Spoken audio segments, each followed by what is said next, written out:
Hi everyone, I just wanted to pop in and give you a few quick tips as you're finishing your epidemiological study critique. So just remember that perfect studies are far and few between. And that's part of the critique process, to really critically analyze the research article that you chose and to determine the level of congruence with standards. So what we have as far as the rubric itself is really looking at key components of research studies. And not every research study is going to fit within each and every one of those categories. And that's part of the critique process, is really determining whether or not it meets a particular criteria. So if an article doesn't meet all the criteria, that's fine. That's part of the critique process, and that's what is indicated in your critique. So when we're looking at some of the factors as far as how everything ticks and ties, so we're looking at overall the study itself, the research design. Is the sample appropriate for the research design? Did the researchers choose the sample in a way that's congruent with the design of the study, or did they choose the sampling based on a way that maybe guided the results that they wanted? And very often with sampling, it's very limited because of resources, time, all of those factors play.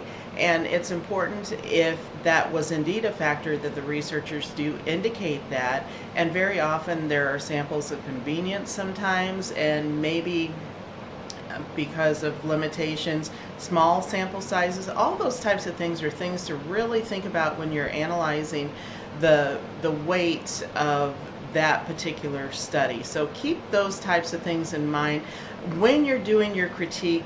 Think about not only what is actually indicated in the study itself, but what's missing. Are the authors guiding the thought process to get the results that they wanted? Those types of things. That's what the critique is all about. And also making sure that there's protection of those folks and how the data is collected, making sure that it's in the best way possible as far as limiting inconsistencies, any type of relationship with participants, all of those types of things that may impact the outcomes of the study. So there are also additional resources in the module on bias and confounders. So there's some resources to kind of guide you as well. So even beyond the book, there are resources within the course itself that will help you to complete the critique. And I also wanted to just highlight the fact, again, it's very difficult to determine true cause.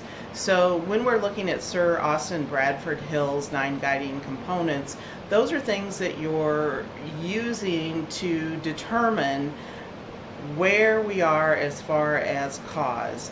And very often it may be an inference or a relationship, and not specifically a cause.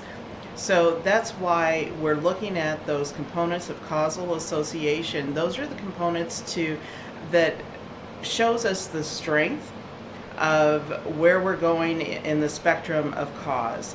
And it's like I said, it's very difficult to have a causal relationship in one particular study, and very often it takes a true causal relationship or a true cause with one particular study. It's just like over the years, an example may be smoking, and how long did it take to really have that cause and effect relationship with smoking and lung cancer.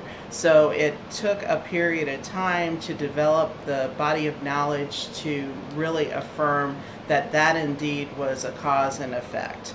And with one study, it's very difficult to do that unless it's very, very high level and has very specific controls, all those types of facts. And the thing about when we're dealing with human beings, human life is messy and it's very difficult to control for all those variables that may be something that develops a confounder or those types of things. So this is just a real quick overview. If you have any questions or concerns as you're completing your critique, please let me know.